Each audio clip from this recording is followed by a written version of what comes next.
Welcome back, everybody, for another deep dive. Always exciting. Today, we're going to be taking a look at the future of HR in 2025. Cool.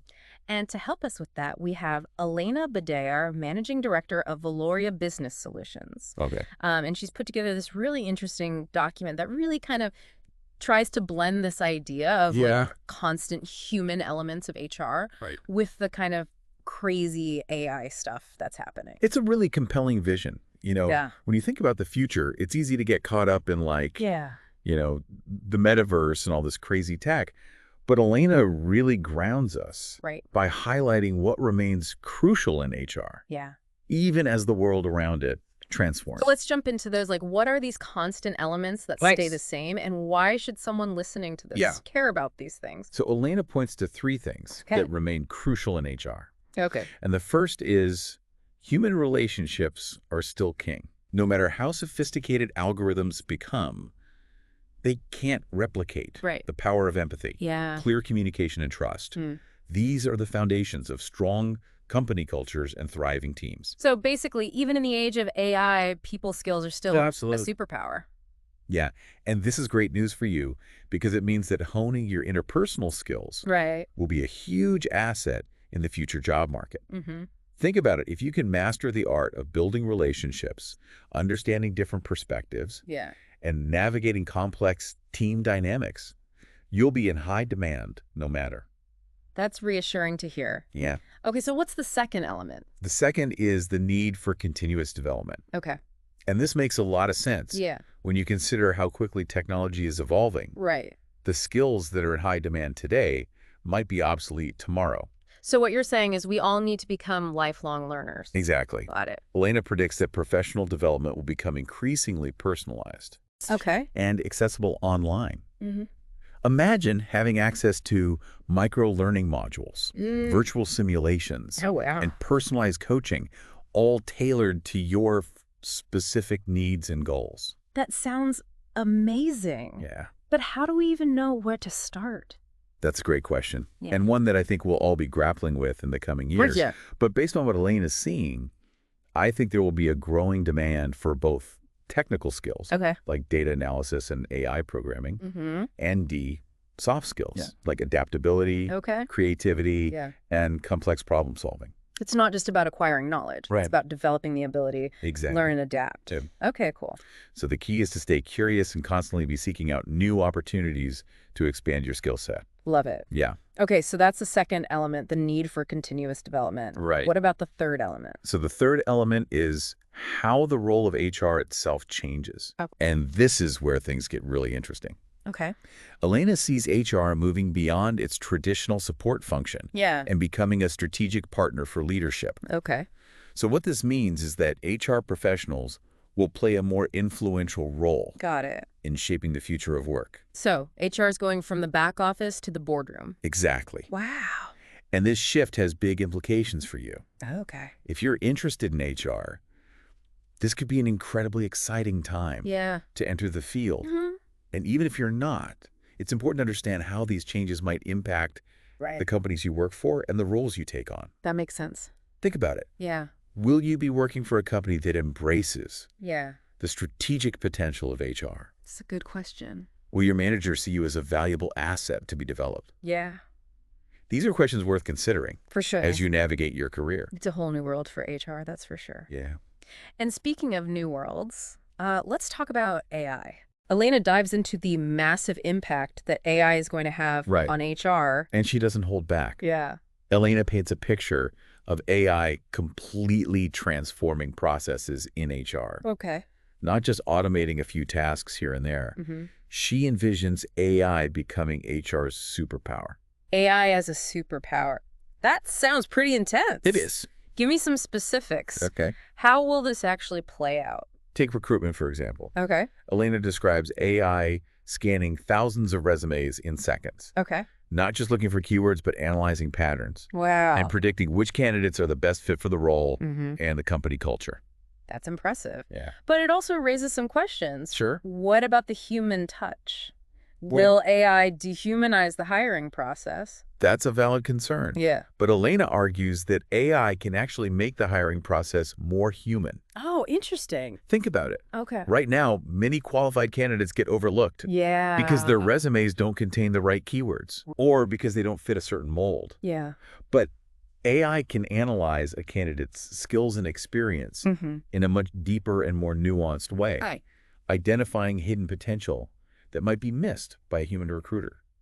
So AI could actually level the playing field. Potentially, yeah. And create a more equitable hiring process. Yeah. That's a really interesting perspective. What else does Elena highlight? Well, she also talks about AI's potential to personalize the employee experience. Okay. By analyzing data, companies can gain insights into individual employee preferences and needs, allowing them to tailor everything from benefits packages to training programs. Okay, this is where it gets really exciting, Tony. Yeah. Imagine having a job that truly fits your individual needs and aspirations. Yeah, no more one-size-fits-all approaches. Yeah. It's definitely a compelling vision, and one that I think many of us are craving. Totally. But as with any new technology, there are challenges and potential downsides to consider.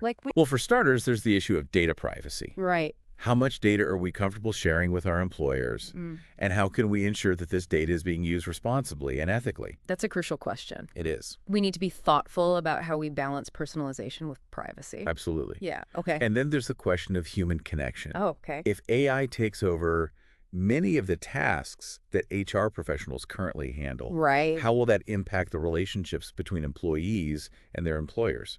It's a valid concern. Yeah, we don't want to create a workplace where employees feel like they're just cogs in a machine. Right. So the challenge will be to find ways to integrate AI into HR in a way that enhances the human experience rather than diminishing it. I like that. Yeah. Okay, so we've talked about the constant human elements in HR. Right. We've talked about the transformative power of AI.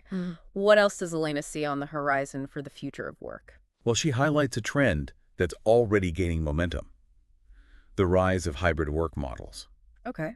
She predicts that by 2025, hybrid work will become the norm. Yeah. And companies will need to adapt their policies and practices accordingly. That makes sense. The pandemic really accelerated the shift towards remote work. It did. And it seems like hybrid models are here to stay. Yeah. But what are the challenges and opportunities? So Elena points out that companies will need to find ways to maintain productivity and cohesion in these new, more distributed work environments. Yeah. This means rethinking communication strategies, performance management systems, and even company culture itself. So it's not just about allowing employees to work from home a few days a week. Right. It's about fundamentally changing how we work together. Exactly. Wow. And for you, the challenge lies in figuring out how to thrive in a hybrid setting. Yeah. How do you stay connected with your team when you're not physically in the same space? How do you manage your time effectively and avoid distractions? And how do you create boundaries between work and life when the lines are becoming increasingly blurred? Exactly. Right. These are all important questions to consider. They are. And it's not just about practical skills. Okay. It's also about mindset. Yeah. Thriving in a hybrid work environment requires adaptability, self-discipline, and strong communication skills. It sounds like hybrid work is both an exciting opportunity and a significant adjustment. That's a great way to put it. Yeah. And it's just one of the many changes that are shaping the future of work. This has been a fascinating discussion so far. It has. We've covered a lot of ground. We have. From the enduring importance of human connection to the transformative power of AI to the rise of hybrid work. Yeah. What else does Elena have in store for us in her vision of HR in 2025?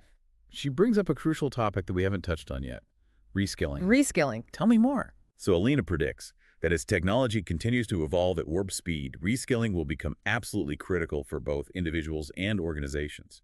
She argues that companies will need to invest heavily in training to ensure their employees can keep up with the demands of the future. It's not just about keeping pace, it's about staying ahead of the curve. So what does this mean for our listeners? What are the specific skills they should be focusing on to future-proof their careers? Elena highlights a few key areas. First, advanced digital skills like AI and data analysis are becoming increasingly valuable. We've already talked about how AI is transforming HR, But its impact extends far beyond that. Yeah. Every industry is being touched by AI in some way, so understanding how it works and how to leverage it will be essential. Data analysis, too. It seems like everyone's talking about data these days. It's not just hype. Data is the fuel that powers the modern economy, and the ability to extract insights from data is a highly sought-after skill. Think about it. Companies are collecting massive amounts of data on everything from customer behavior to market trends to employee performance. They need people who can make sense of this data, identify patterns, and use those insights to make better decisions. So if you're good with numbers and you enjoy solving puzzles, data analysis could be a great career path to explore. Absolutely. And it's not just about crunching numbers. It's also about being able to communicate your findings clearly and persuasively. So strong communication skills are still important even in a data-driven world. More important than ever. Because at the end of the day, data is only useful if it can be translated into actionable insights. That makes sense. Okay, so we've got advanced digital skills and data analysis. What else does Elena highlight? But she also emphasizes the importance of honing those essential soft skills we talked about earlier. Yeah. Things like critical thinking, problem-solving adaptability, and creativity. It seems like these soft skills are becoming increasingly valuable even as technology advances. And for good reason. In a world that's constantly changing, the ability to think critically, solve problems creatively, and adapt to new situations is essential. These are the skills that will set you apart from the machines. So it's not about choosing between tech skills and soft skills, it's about developing both. Exactly. It's about finding that balance between technical expertise and human ingenuity. Alina really seems to be advocating for a holistic approach to professional development. It's not just about acquiring specific skills, it's about cultivating a mindset of continuous learning and growth. Right. She believes that the key to thriving in the future of work is to embrace a growth mindset. This means being open to new ideas, willing to experiment, and always looking for ways to learn and improve. It's about seeing challenges as opportunities for growth rather than obstacles to be avoided. It's about being comfortable with being uncomfortable. Exactly. Because the only way to grow is to step outside of your comfort zone and embrace the unknown. This is great advice. It's clear that learning new skills is no longer optional. It's essential for staying competitive in the job market of the future. And it's about so much more than just landing a job. It's about finding fulfillment and purpose in your work. Well said. It's about becoming a lifelong learner and finding joy in the process of discovery and growth. Speaking of growth and development, I'm curious to hear more about Elena's recommendations for companies. What can organizations do to support their employees' reskilling journeys? She suggests a few key strategies. First, companies need to make training programs easily accessible to all employees. This means offering a variety of learning formats, from online courses to in-person workshops to on-the-job training, and making sure that these programs are affordable and flexible enough to fit into employees' busy lives. It sounds like it's not enough to simply offer training programs. Companies need to make it easy for employees to actually participate in those programs. Exactly. It's about removing barriers to learning and creating a culture where professional development is encouraged and valued. What else can companies do? Alina also highlights the importance of mentorship programs. Pairing experienced employees with newer team members can be an incredibly valuable way to transfer knowledge and skills and foster a sense of community within the organization. Mentorship is such a powerful tool. I've had mentors throughout my career, and I can honestly say that they've helped me to grow both professionally and personally. Me too. I think everyone can benefit from having a mentor, someone who can offer guidance, support, and a different perspective. And it's not just about the mentee benefiting the mentor, also gains valuable insights and develops their leadership skills through the process. It's a win-win situation for everyone involved. Are there any other strategies that Elena suggests?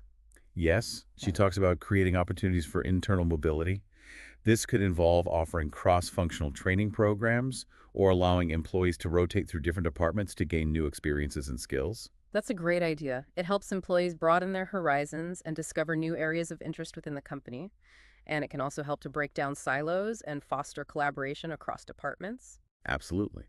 And it can be a great way to retain top talent by providing them with opportunities for growth and advancement within the organization. It sounds like Elena is advocating for a much more holistic and proactive approach to talent management. It's not just about filling open positions, it's about investing in people, developing their potential, and creating a culture of continuous learning. That's exactly right. And she believes that this approach is essential for companies to remain competitive in the rapidly evolving business landscape. But even with the best reskilling programs in place, companies are still facing a major challenge when it comes to talent acquisition. So even with all these efforts to develop talent internally, finding the right people is still a major hurdle. Why is that? Well, it's a combination of factors. For one thing, the skills gap is widening. The demand for highly skilled workers, particularly in tech-related fields, is outpacing the supply. This means that companies are competing fiercely for a limited pool of talent. So it's a candidate's market. Very much so, especially for those with in-demand skills. And this means that companies need to get creative in their recruiting efforts. They can't just rely on traditional methods like posting job ads and waiting for applications to roll in. So what are some of the more innovative approaches that companies are using to attract top talent? Well, one trend we're seeing is a shift towards skills-based hiring. Instead of focusing solely on a candidate's education and work experience, companies are starting to assess their skills more directly through things like coding challenges, portfolio reviews, and even virtual simulations. That makes a lot of sense. It's about looking beyond the resume and really understanding what a candidate can do. Exactly. And it's also about recognizing that talent can come from a variety of sources, not just traditional four-year colleges. Companies are increasingly looking to boot camps, online learning platforms, and even their own internal talent pools to find the skills they need. So it's about being more open-minded and flexible in their approach to talent acquisition. Absolutely. And it's about recognizing that exceptional employees aren't just readily available. They need to be nurtured and developed. So it's about investing in people. Precisely. Companies that are willing to invest in their employees' growth and development will be the ones that attract and retain top talent in the long run. This is really resonating with me. It's not just about finding the right people. It's about creating an environment where people can thrive and reach their full potential. Elena echoes that sentiment. She emphasizes the importance of creating a workplace culture that values learning, growth, and innovation. So what does that look like in practice? How do companies create that kind of culture? Well, it starts with leadership. Leaders need to set the tone by modeling a growth mindset, encouraging experimentation, and celebrating both successes and failures as opportunities for learning. So it's about creating a psychologically safe environment where people feel comfortable taking risks and trying new things. Exactly. And it's about fostering a sense of community and belonging. When employees feel like they're part of something bigger than themselves, they're more likely to be engaged and committed to their work. And when they feel valued and supported, they're more likely to stick around. Absolutely. Yeah. Employee retention is a major concern for companies these days, and creating a positive and supportive workplace culture is one of the best ways to keep top talent from walking out the door.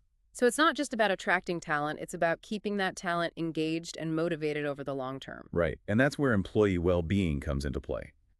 Alina emphasizes that companies need to prioritize the well-being of their employees if they want to create a sustainable and thriving workplace.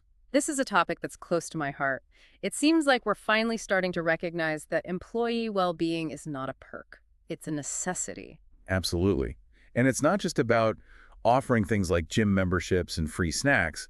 It's about creating a workplace culture that supports employees' physical, mental, and emotional health. So what are some concrete steps that companies can take to promote employee well-being? Elena suggests a few key initiatives.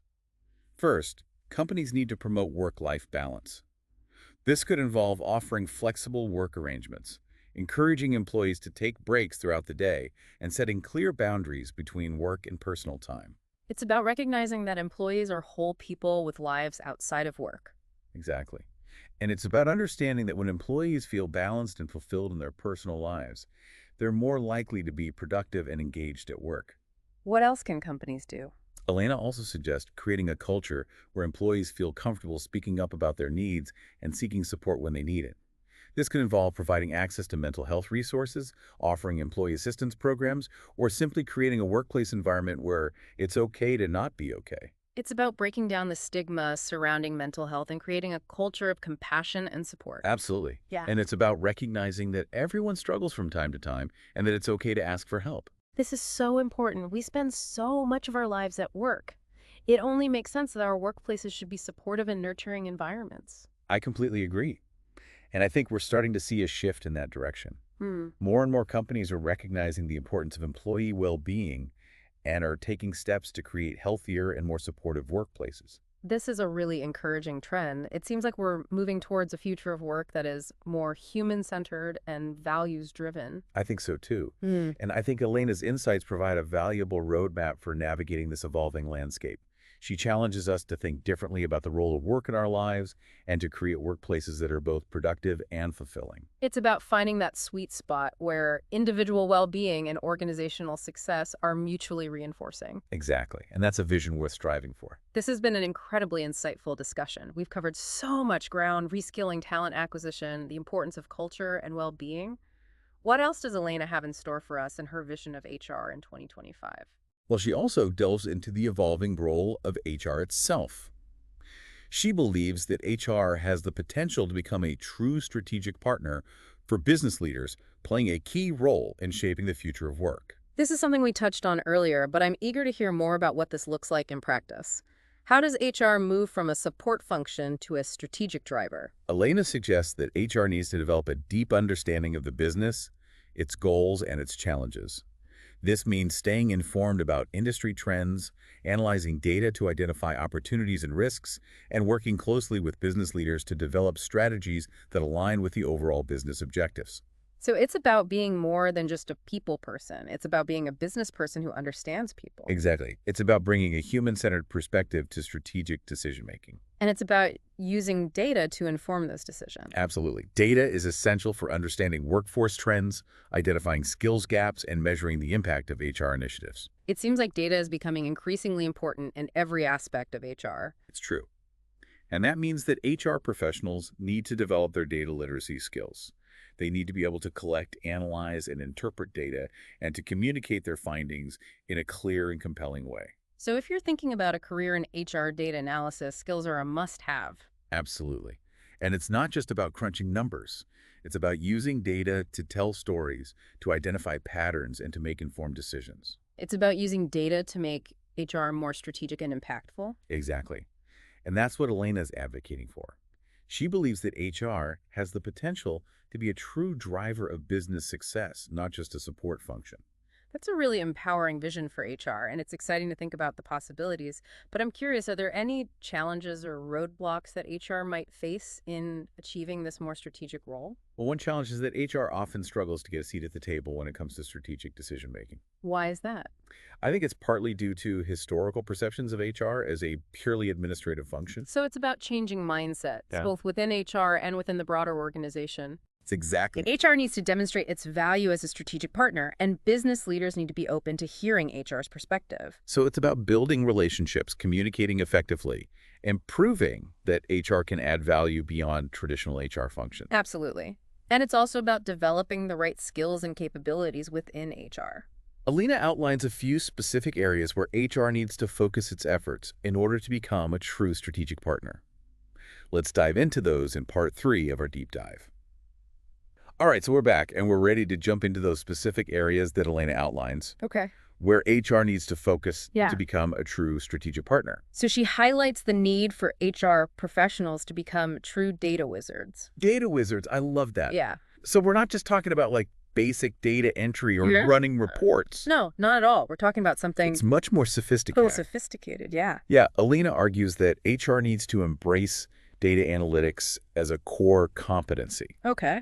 It's about being able to collect, analyze, and interpret data to identify trends, predict outcomes, and make informed decisions. So it's about using data to tell a story. Exactly. About the workforce, about the organization, about the future of work. Exactly. And it's about being able to communicate those stories in a way that resonates with business leaders and drives strategic decision-making. Yeah. Imagine being able to show your CEO how investing in a specific training program will lead to a measurable increase in employee productivity. Okay. Or how improving employee well-being can reduce turnover and boost morale. That's powerful stuff. It is. It's about moving beyond gut feelings and anecdotal evidence and basing decisions on solid data. Solid data, yeah. But I imagine there's a learning curve involved here. Sure. Not all HR professionals are data analysts by training. That's true. But Elena believes that anyone can develop data literacy skills with the right training and support. She encourages HR professionals to embrace continuous learning and to seek out opportunities to develop their data analysis capabilities. There are tons of online courses, workshops, even degree programs available now that can help HR professionals become true data wizards. So upskilling and reskilling aren't just for employees in technical roles. It's for everybody. It's for everyone. Including HR. Including HR. Yeah. I love that. Okay, data analytics is a big one. Yeah. What else does Elena highlight? She also emphasizes the importance of developing a deep understanding of the business.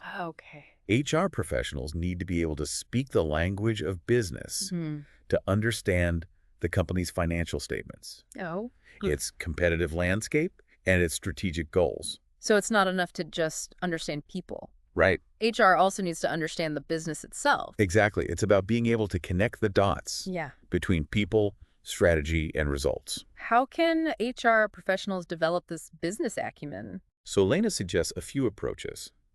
One is to seek out opportunities to work on cross-functional teams or projects. This allows HR professionals to gain exposure to different parts of the business and to learn how different departments operate. That makes sense. Another approach is to take business courses or to pursue an MBA. And of course, mentorship can be invaluable here as well. Finding a mentor who has a strong business background can provide guidance and insights that can accelerate HR's journey towards strategic partnership. So it's about being proactive. Yes. Seeking out opportunities to learn and building relationships with people who can share their knowledge and expertise. Exactly. And it's about embracing a growth mindset, being willing to challenge yourself and stepping outside of your comfort zone. This is great advice for anyone, really, not just HR professionals. Yeah. Okay, so we've got data analytics. Right. We've got business acumen. What's the third area that Elena highlights? The third area is technology. Okay. Elena believes that HR needs to embrace technology as a strategic enabler. Okay, we've already talked about the impact of AI in HR. Is she talking about that, or is this? It's more than just AI. Okay. It's about understanding the full range of HR technology solutions available and being able to select and implement the tools that will best support the organization's strategic goals. Got it. This could include everything from cloud-based HR systems to talent management platforms to employee engagement tools. So it's about being tech-savvy, understanding how these different technologies work, and making informed decisions about which tools are right for the organization. Exactly. And it's about being able to manage and integrate these technologies effectively to ensure that they're working seamlessly together to support the overall HR strategy. It sounds like HR technology is becoming increasingly complex and sophisticated. It is, and that's why it's so important for HR professionals to stay up to date on the latest trends and innovations, attending industry conferences, reading trade publications, and connecting with other HR technology professionals can help HR stay ahead of the curve and make informed decisions about technology investments. Okay, so we've got data analytics, business acumen, technology expertise. These are all essential skills for HR professionals who want to play a more strategic role in their organizations. Any final thoughts from Elena about the future of HR? Well, she emphasizes that the future of HR is all about human potential. She believes that HR has a unique opportunity to create workplaces that are not only productive and profitable, but also meaningful and fulfilling for employees. I love that vision. Yeah. It's about creating workplaces where people can thrive. Both personally and professionally. Exactly. And it's about recognizing that when employees feel valued, supported, and empowered, they're more likely to be engaged, productive, and innovative. It's about creating a win-win situation. Exactly. For both employees and the organization. Exactly. And that's a future worth striving for. Elena concludes by reminding us that the future of work is not predetermined. It's something that we're all creating together through our choices, our actions, and our commitment to building a better world of work. That's a powerful message. It's a call to action for all of us. It is. To think critically about the future of work. And to contribute to creating a future that is both prosperous and humane. I could have said it better myself. It's about recognizing that we all have a role to play in shaping the future of work. This has been an incredible deep dive into the world of HR in 2025. It has. Elena Badea's insights have given us a lot to think about, Yeah. both in terms of our own careers and the future of work as a whole. And on that note, we'll wrap up this episode of The Deep Dive. Until next time, keep those minds curious. Sounds good. And keep exploring the ever-evolving world of work.